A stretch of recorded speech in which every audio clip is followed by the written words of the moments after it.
All right, what do we got? So yesterday was the first full day off from camp, right? Yes. What did you guys do? Well, I mean, we had meetings. We got some lifts in yesterday, meetings. Those guys we had skit night last night, and they had a good time. And then they went bowling and watched the game last night to recover. So, I mean, for us, you know, and throughout this whole process of camp, you know, it's continually stressing that recovery is just as important as the work that we're getting. We've got to maintain their bodies. They've got to take care of them. They've got to hydrate, eat right, rest, get all the things that they need to compete at elite level. They've got to do that every day. And so that was the emphasis yesterday, was recovery and working on their minds. Scrimmage Wednesday. Did you feel pretty good about Wednesday? What do you feel I don't pretty know good what about day we are in right now. 2 days ago. Do you feel pretty good about what you saw? Oh yeah, man. There were some great things that happened in it, and there were some really bad things that happened in it.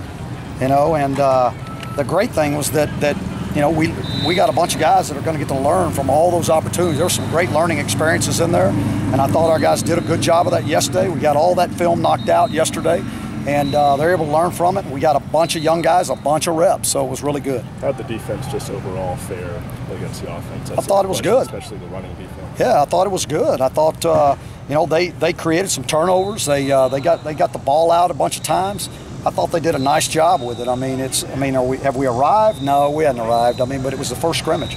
And the main thing was getting to see, you know, especially with all the younger guys that we think are going to need to help us, getting them valuable reps and letting them play and seeing how they were going to react. And so, yeah, there were some mistakes, there were some bad things, but then there were some things that you were looking around going, wow, that was good.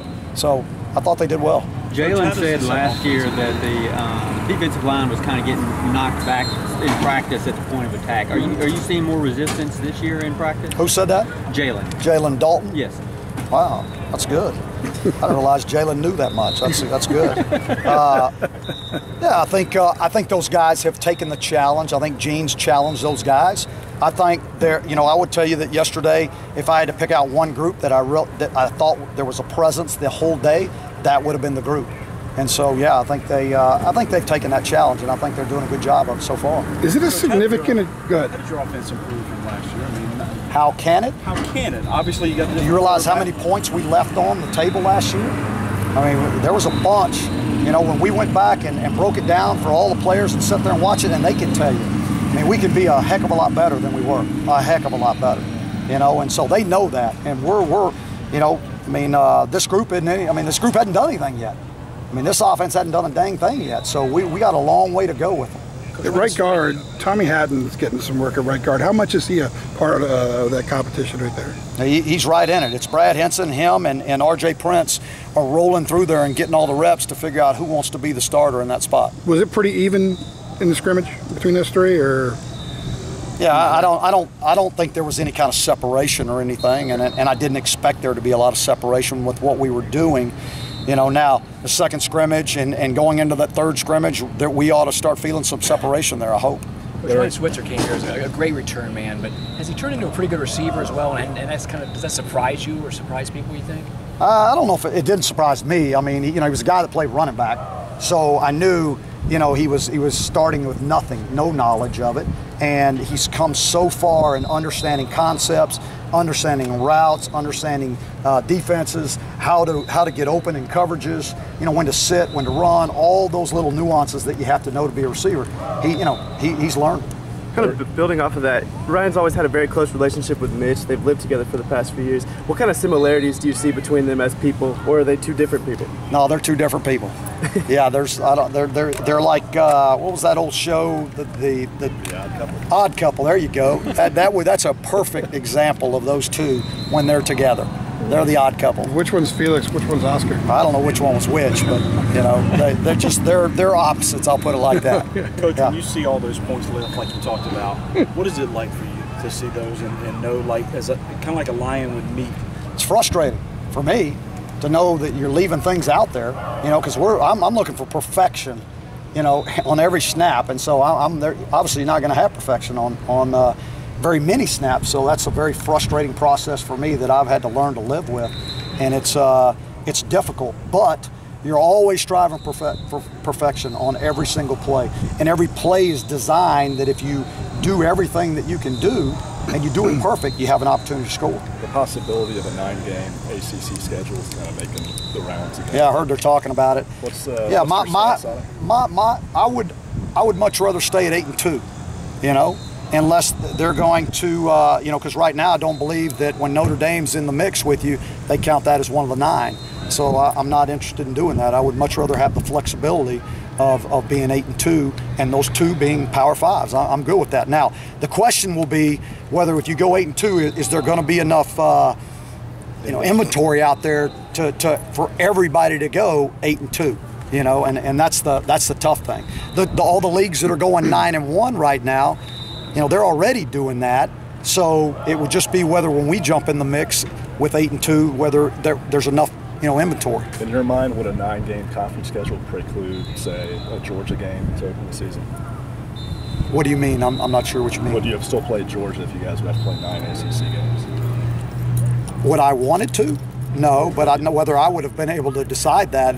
Yeah, that goes above my head.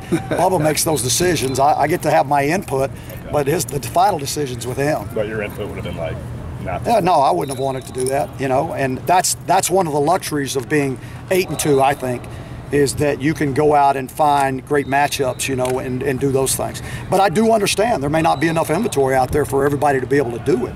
You know, I mean, I still believe there's a place for an FCS team every year. I really do. And I know maybe TV doesn't like it or whatever, and the fans don't like it, but I think it's good for football. I think it's good for, you know, for kids coming out of high school to have places to play. And if not, I think those things are going to dry up for them, and I don't think that's good. I think the money that those guys make when they play a division, you know, an FBS team is important to them. And I think it's good for football when we do that. Has there been any movement behind Mitch, the backup spot? No separation yet. No separation. I would say both guys right now are getting equal reps. And, you know, just as I think there's about to be a little bit of movement, then it goes the other way. So they're both competing really hard right now, and that's a good thing. It's making them both better. Coach, what's the different dynamic between punt returns and kickoff returns to where you don't have Switz returning kickoffs? Yeah, a lot of people wonder, all right, like, why don't you put Switz back there? You know, there's a you know, punt return, it's you got your chin up in the air, okay? You got 11 guys bearing down on you, but you know, in the way we do things, you're going to have guys usually on them, okay? Kickoff return, I mean, those guys get a, you know, 60-yard head start, basically. You got to catch the ball moving forward, and you got to, there's no this when you're returning a kickoff. I mean, you get to stick it in the ground one time, and then you got to roll. You know, and if that hole closes, it closes. That's all, you know, and just not, you know, not something that I'm comfortable with doing right now. I mean, he works it every day. You know, it doesn't mean he's not going to do it. I mean, Mac Hollins works it. You know, I mean, we got a bunch of guys that work it and can do it, no doubt. But you know, TJ's pretty dang good at it, and you know, I like having him back there. You said you were impressed by the defensive line in the scrimmage. Which position group did you feel like had the most work to do? Oh, I mean, there's not one that I'm going to say didn't have a lot of work to do, and they still have a lot of work to do. I mean, we're in day what is today, 7? I mean, we got a long way to go in every position group, on every unit, in this entire football team, this coaching staff, the whole program. We got a long way to go. I mean, all of us. And that's what camp's about, you know, is right now is preparing our team for hopefully 15 games. You know, it's not preparing them for the first game right now. We're not messing with that at all. And we won't till a certain time out.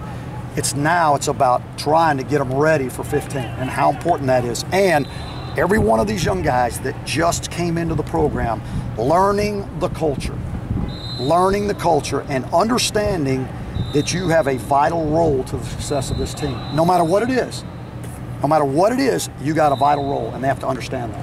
What was it that impressed you